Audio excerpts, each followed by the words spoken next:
What I really love about you and Family First Life and Tri-State and everything is that the agency owners, the people on top, are the biggest hustlers of anybody.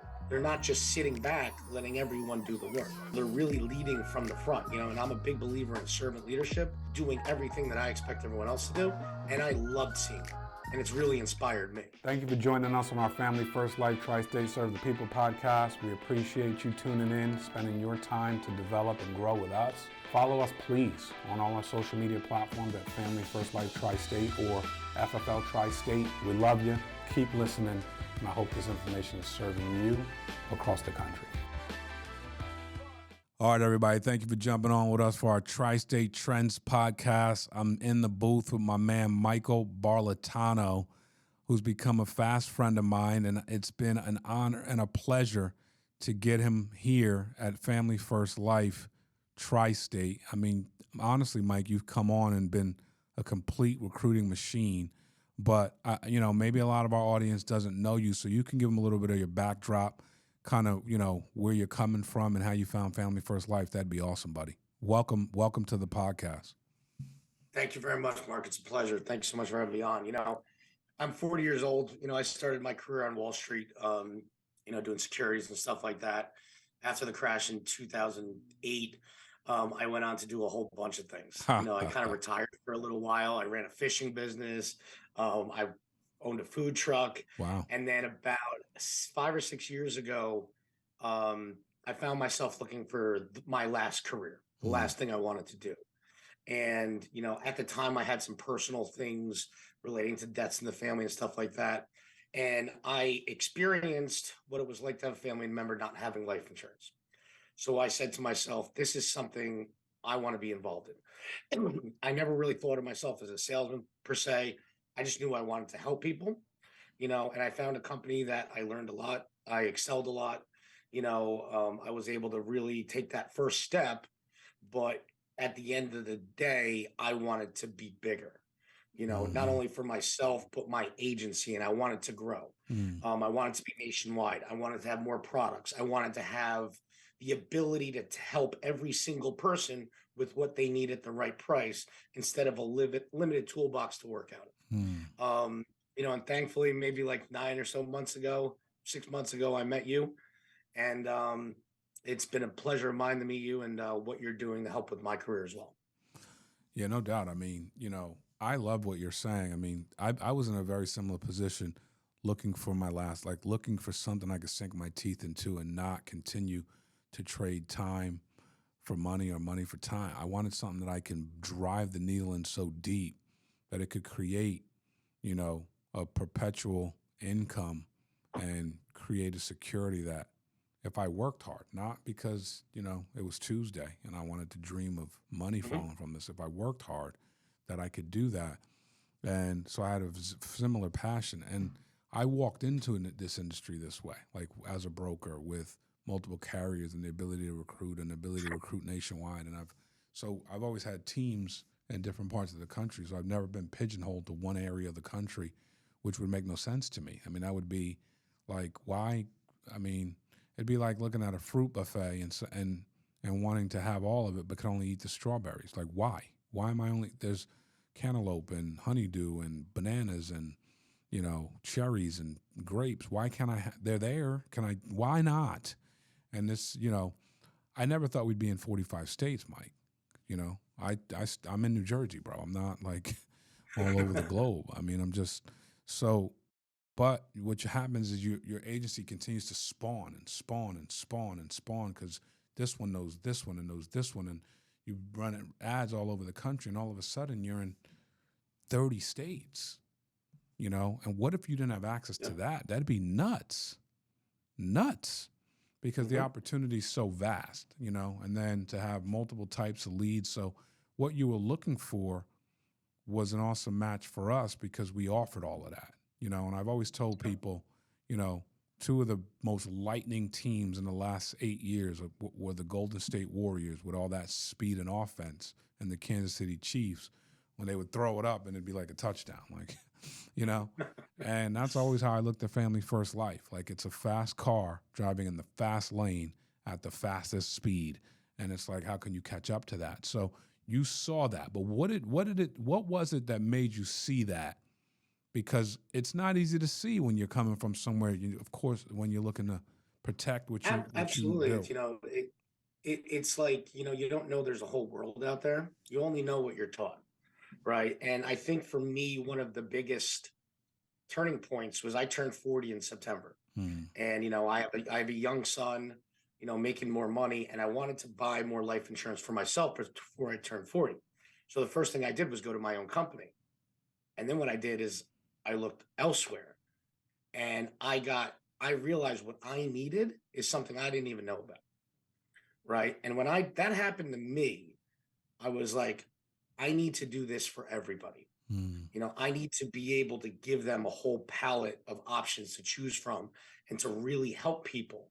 You know, whether, you know, you have diabetes or whatever medical condition is, I love that we can help everyone.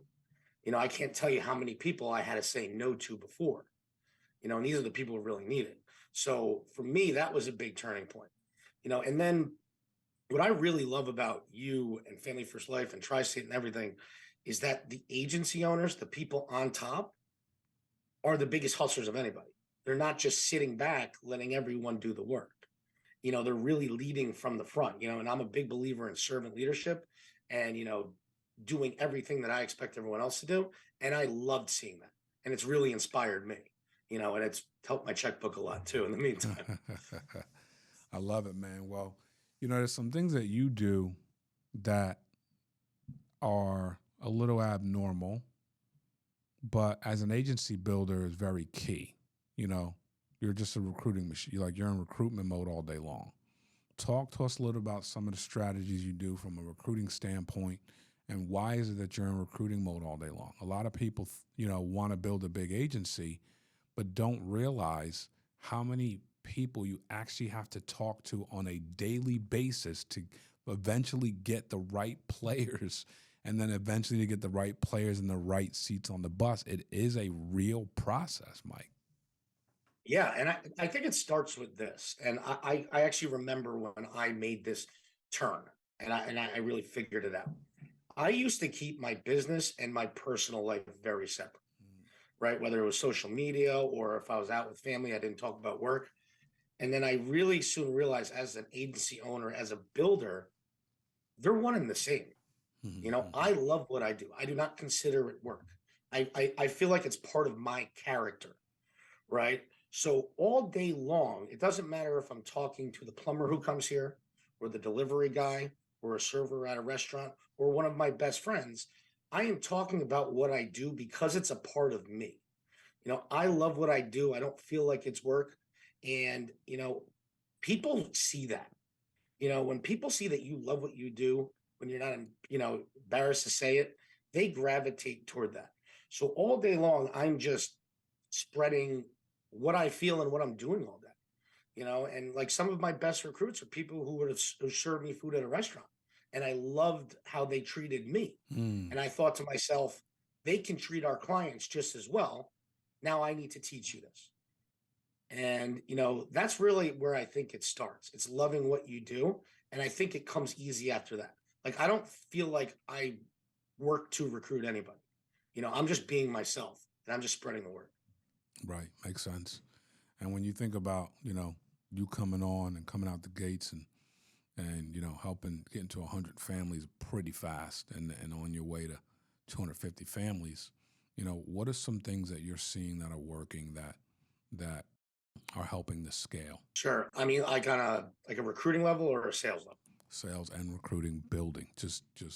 We're talking about the 100 families y'all started helping it quick, fast, and then building it to Yeah. 250 families a month in a hurry. So on a building, like I said, it comes, it's, you know, receipts talk, results talk. Hmm. You know, I see it a lot of places. They try to make people feel good with trophies.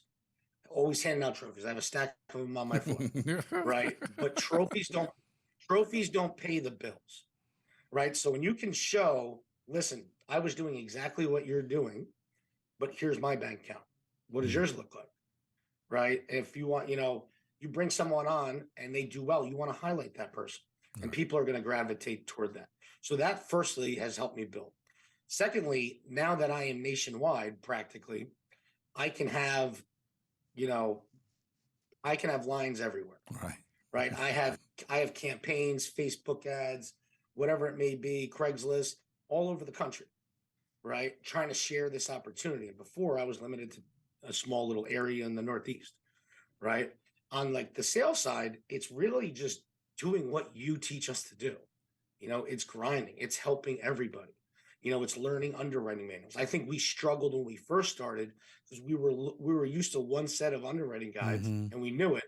And we really struggled because we didn't really understand 15, 20 carriers. Mm-hmm. And I think and with your help, we've gotten a lot better at that. Excuse me. We've gotten a lot better at that, and it's helped us be a lot more efficient. I also think telesales is the future. You know, before getting a 68-year-old grandma on Zoom was no easy task, but they know how to They pick up the sure phone do. now. They've been picking up the phone You their whole know, lives. so I mean, I think all of that has helped us, and I got to be honest, we haven't even started yet. Like we finally got our footing, and now it's time to take off. Yeah, I love it. And I think, it's a little bit of a different animal. Same species, different animals. So it's like, you understand insurance, but maybe an adjustment period to understand. And again, people go, all these carriers. I never, it's 3, 4, 5 carriers. Let's just focus, lock in. You need them because there's different conditions, right? Like I can't, if I was captive working with one company there's a lot of sales I'm going to miss, period. I'm going to have to walk out of a lot of homes. Why would I do that? I have to make the same amount of calls. I have to make the same amount of drives. Why would I limit myself? Why would I be at inferior comp and have, the ability to not close as many? To me, that's a struggle because there is an opportunity out there where you could actually have access to a lot of, like, we could write, HIV, we could write, living benefits, we can write, people who are, in a wheelchair. There's all kinds of different things that are out there, diabetes, insulin, whatever the case, because that's why you only need 3, 4, 5. I can't do it with just one because they might be adverse to one thing. I don't need 19 carriers, but we have access to all of that so you can pick your 4 or 5 that you like the best. But at the end of the day, it's to cover every single condition. And every single week we get on a call and we find an opportunity that somebody missed because of the medication or the question or the way, and we go, oh, they'll take that level and pay you more money, right? Every week we find something that so we're just honing skills and trying to help people get better, but also help them understand what's available to them here. So, parting shot, we're talking about 2023, your goals for 2023. If you were talking to your agency or any future agents that were thinking about joining you, what would you say? I would say, the janitor at Microsoft when they first started is now probably close to a billionaire, right? Mm-hmm. So get on the train now because we're going to be growing something big and we're going to do it very organically, but it's going to be fast. My goals personally are to be a Hall of Fame producer this year, but really my goal as an agency owner is to make sure everyone I bring on board has the tools and the opportunity to put themselves and their families in a place of financial freedom, just like I have, right? Because a lot of people are coming to us because they're tired of the rat race. They're tired of the 9 to 5.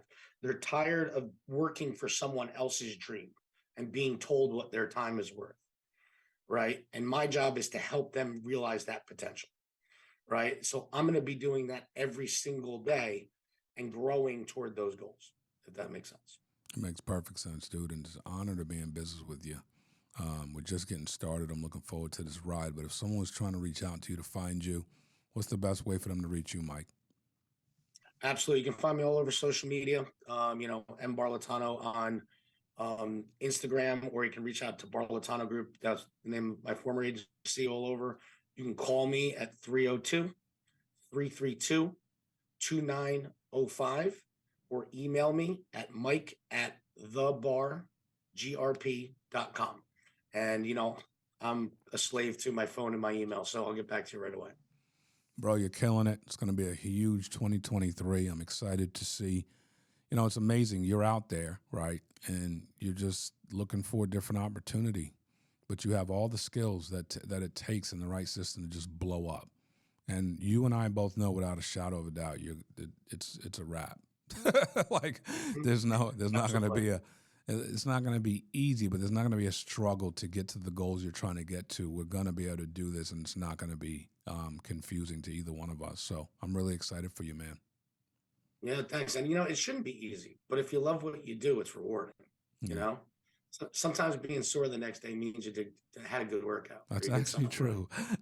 So I know. that's how when I'm tired in the morning because I was up till 11 p.m., it's because I probably did something good. Right. So that's how I like to look at it. But Mark, I really appreciate you, everything you've done for me, and just the chance to chat with you.